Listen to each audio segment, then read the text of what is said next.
companies.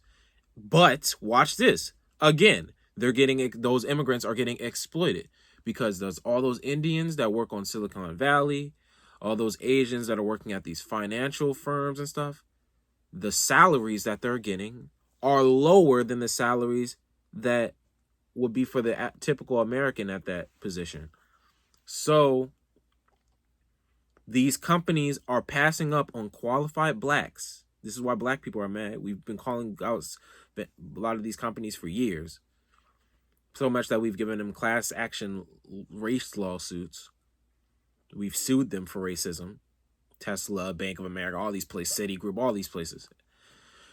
They're passing up on qualified blacks to give immigrants these jobs through H-1B visas and work-study programs. But the wages that they're getting is lower. They're literally exploiting them for cheaper labor. And these are high-paid jobs. Some of these jobs are $150,000. But if a job's $150,000, if they're giving an immigrant $150,000 for the job when the job really is meant to be $200,000, that's lowering the wages for everybody for that job, because they know the employer will bargain and say, well, I could pay off, I'll use a stereotypical Latino name, I can pay off Jose, or I can pay off Lee and give him $150,000 and he'll do this job. So why would I give you $200,000? So that's why this is it's an issue.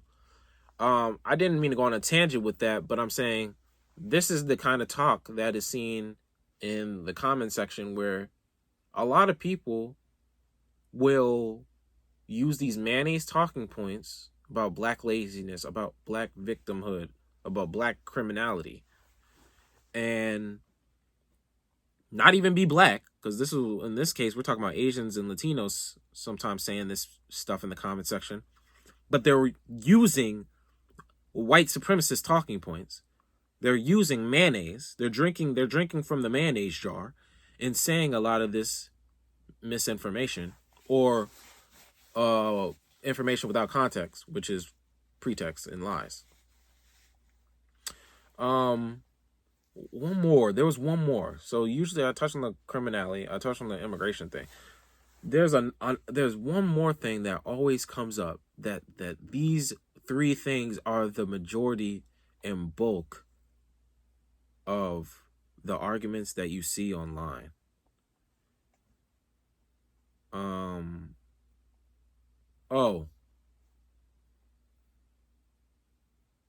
Opportunity.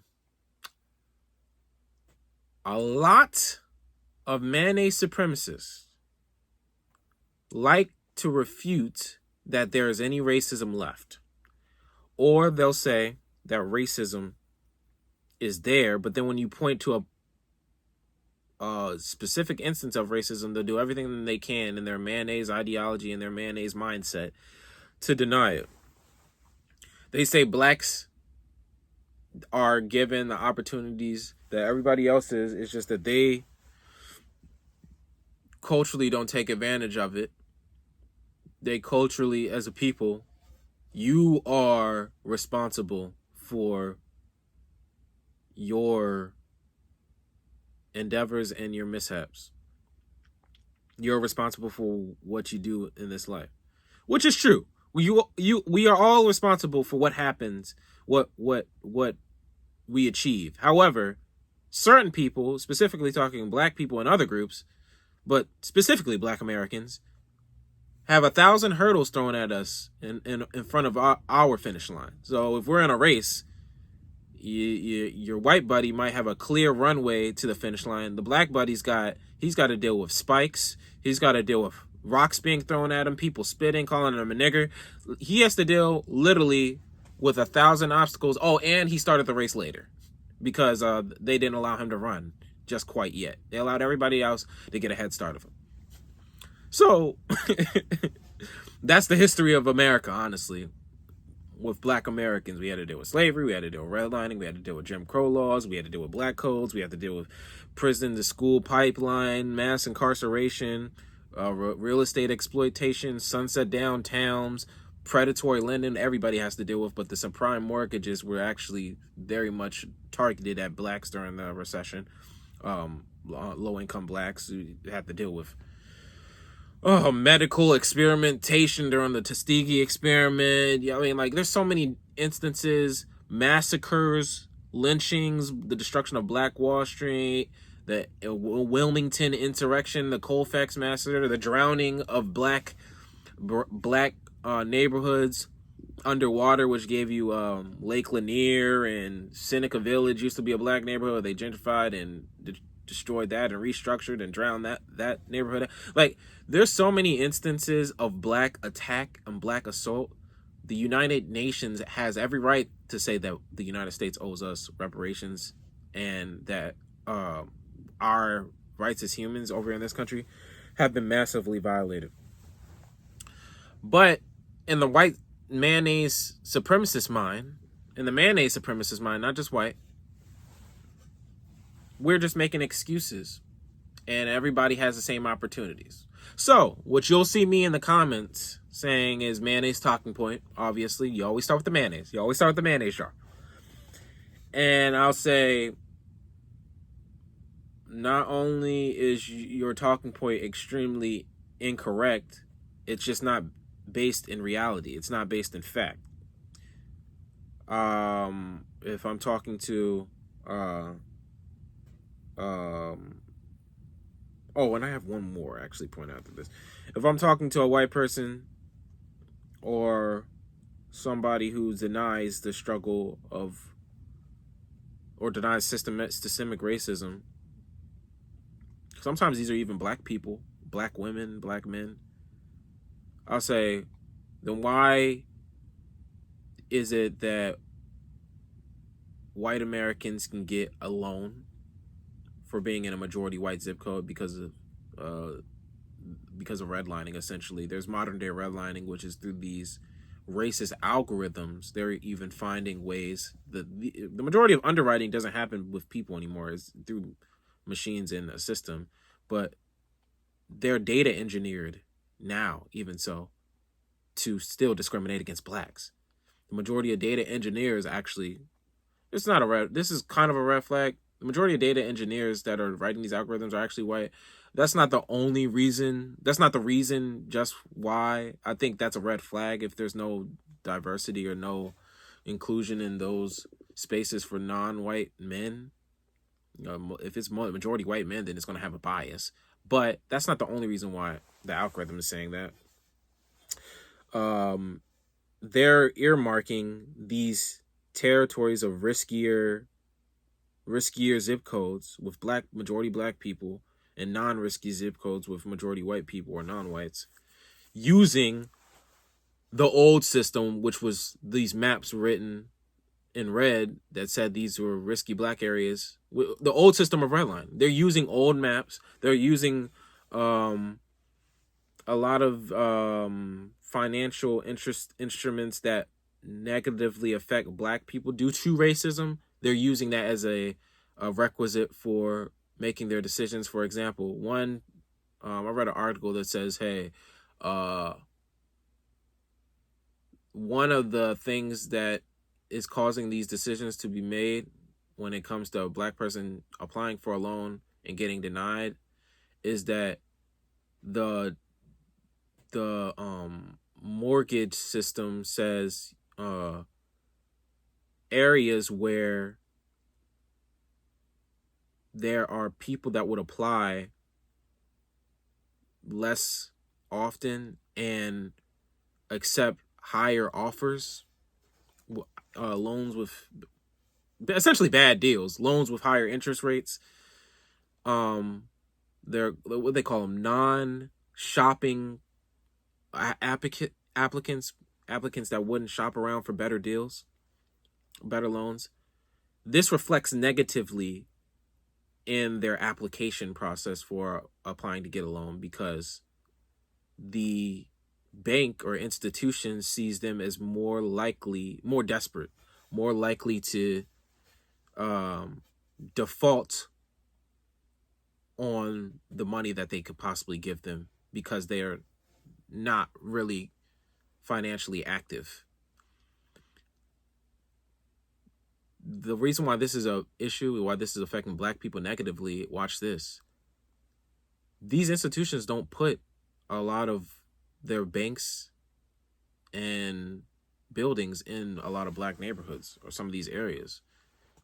Black people have to use cash and check places, payday loans places, a lot of these other financial institutions that aren't the big and official financial institutions. They're more like stop and shop. I forgot what you call those. Like they're like third party financiers in order to do their finances, because these big institutions don't put their banks in black areas, which has been called out for years. And this is affecting blacks on an application process. That's mortgage stuff. So like I don't know. That's if you're not in the financial system, you won't know anything about that. So the point, though, let me back to the point. The point that is made against the mayonnaise is usually whites can get loans for being in majority white zip codes and not being in black neighborhoods. White students can get into college unqualified. They can get loans unqualified over qualified black applicants. They can get into college unqualified over qualified black students for having a parent go to their school, because the majority of legacy admissions are when your parent goes to the school, you have a better chance of getting into the institution. The majority of legacy admissions are given to white kids. And then on top of that, job hiring and job discrimination affects white Americans.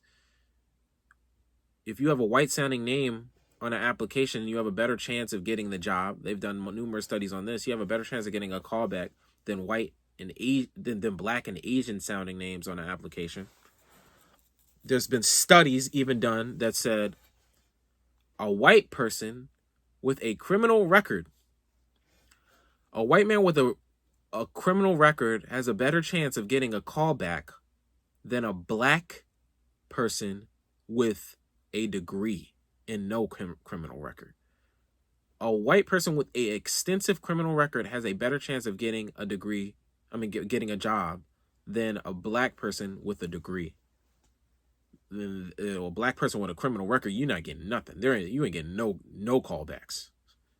But a white person with a criminal record can. And of course, the white people with degrees, they're the first. They're the main bucket and pool. So these are the type of stuff that we see I'm not making any of this up. These are all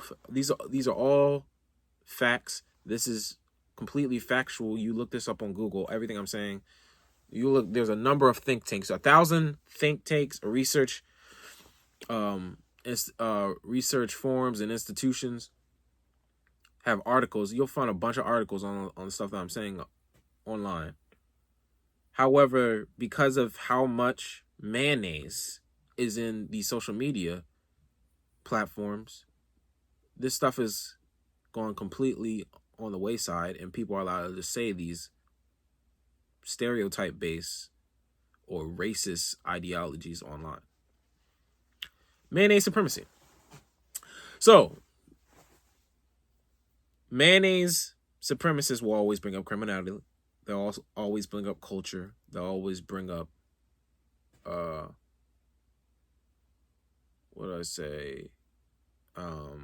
work ethic.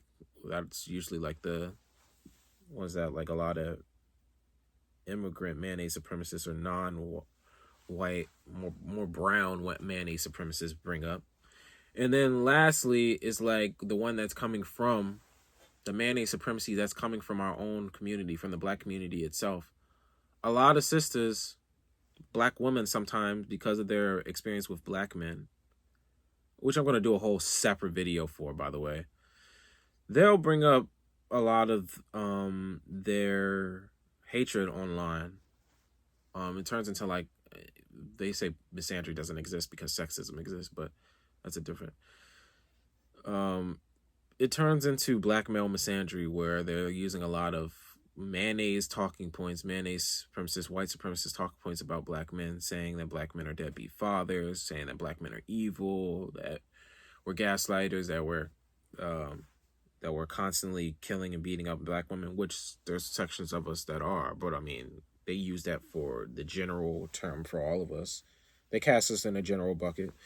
There are also, you'll see a lot of black people, certain usually it's black elites, like conservative, successful blacks, who will say black people don't ever get along, so that's why we can never get ahead, or black people need to change their spending habits and their money habits in order to get out of this this state that they're in. Racism exists, but it's not really the racism that's doing it, it's black people's culture. They say a lot of those mayonnaise talking points that sound just like the mayonnaise and white supremacists, or the Coonan, the what I call it, the Coonan Brown brigade, the brown mayonnaise brigade.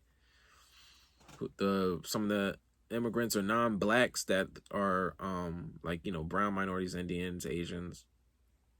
Well, Asians ain't all brown.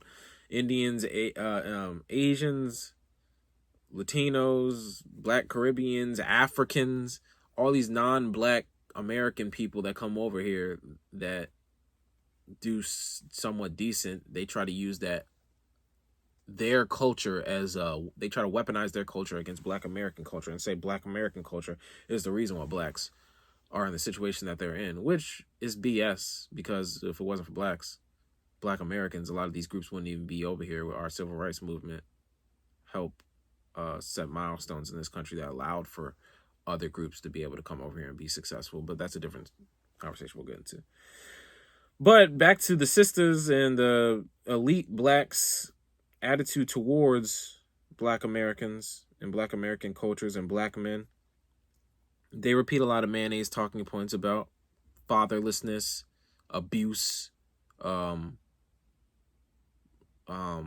know, they'll take their personal relationship woes and try to denote these certain characteristics to the whole general spectrum of black men, just like Fox News does to us all the time. And you'll run into that a lot online, and I respond to those. Unfortunately, I respond to those claims, even though those are black people. I respond to those claims just the same way I respond to the other mayonnaise supremacists. Because if it's a mayonnaise talking point, it's mayonnaise. Okay, we're going to call this out. It is 2024, and we ain't playing no more games. All this mayonnaise is getting called out.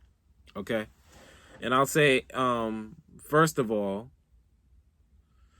you know, a lot of I have a sister, so a lot of us, the points I do kind of agree with. They'll say that a lot of black men suffer from colorism. And that a lot of fathers aren't in the home. Always have to rebuttal that with stats and facts and statistics.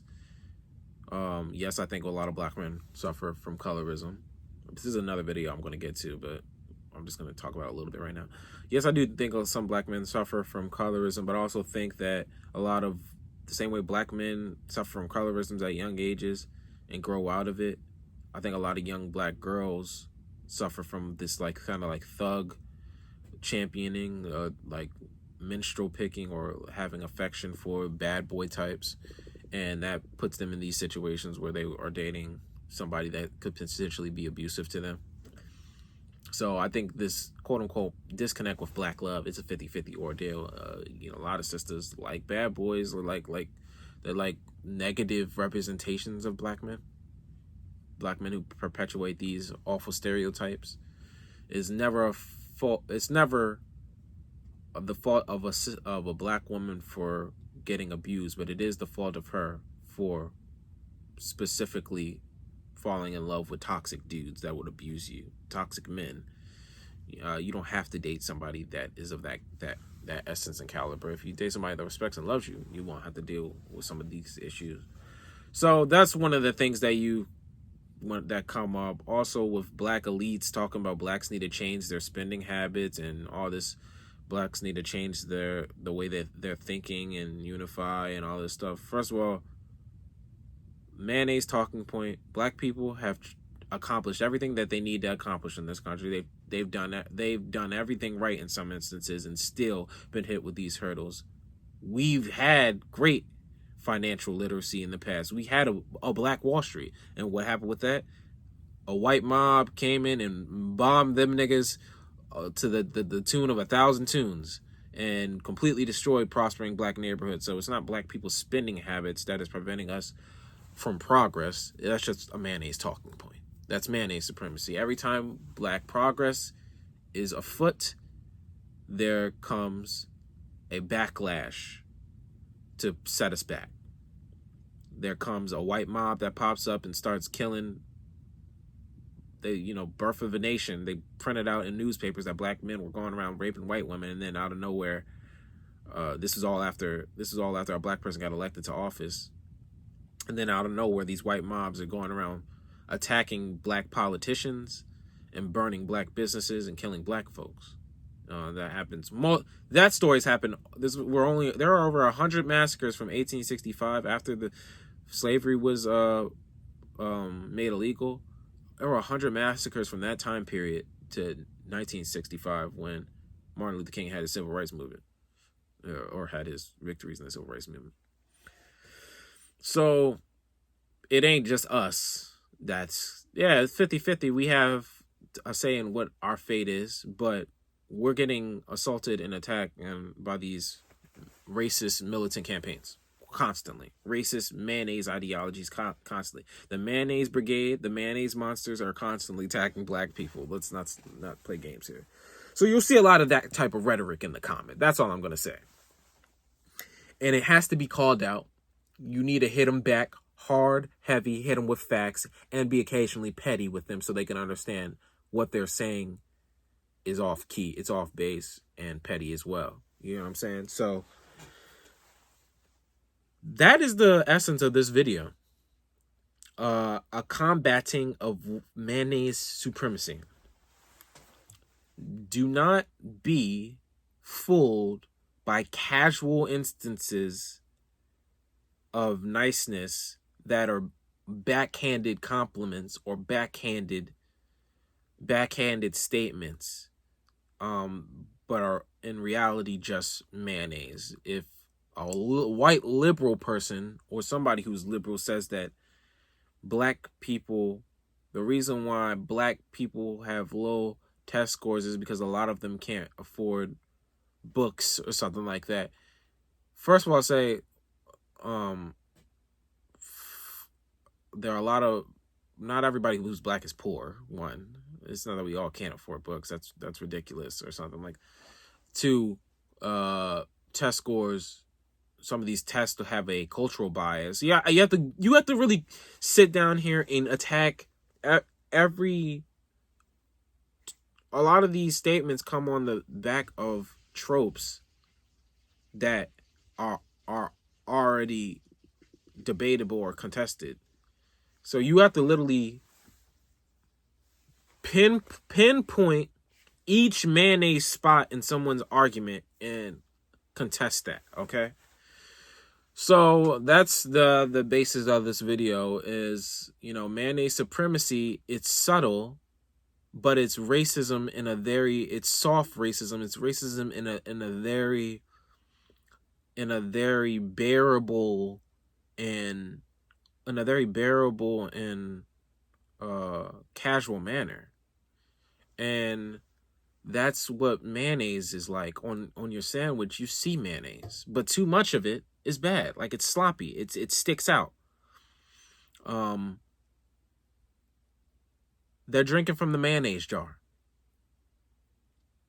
And you don't want people drinking too much from that jar. Okay. So, yeah, I guess I'll end it on that. This is a running topic. That's why it's kind of like hard to get this all in one video. I hope I didn't go too crazy. What time is it? 9:46. Jeez, I've been offline for a minute. Combat mayonnaise supremacy. Don't allow people to just keep on saying stuff online. You don't have to get racist.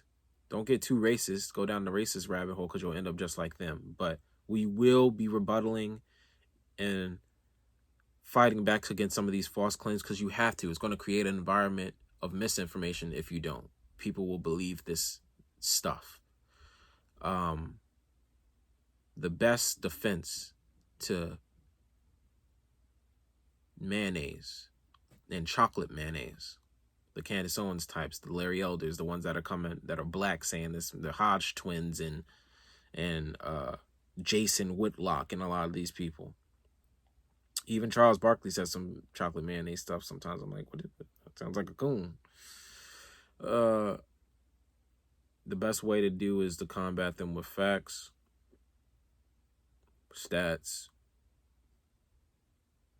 and be black while doing it. Okay. That's all I got to say. I think I might have to do a part 2 to this and make it a little bit more structured. But I think I gave you enough. I think I gave you enough right now. I'll always be on watch, though, for the mayonnaise brigaders. Always be on. I call those people that stormed the Capitol when Trump lost. When Trump lost and tried to, now he's sitting up here lying and say that the election was a fraud and all this BS. I call these people the mayonnaise brigaders because that is the purest essence of mayonnaise, is to, in such whiny fashion, and they always talk about us playing the victim card or bringing out the race card or having a victim mentality and complaining and stuff. In whiny fashion, when their leader lost, this fool told his posse he incited a damn insurrection and almost got the vice president killed. They went there to kill Pence. He said some wild stuff on Twitter, almost got his own vice president killed because he lost the election. And now they're still running with it. That is mayonnaise, son. Do not drink from the mayonnaise jar. Everybody, call that mayonnaise out.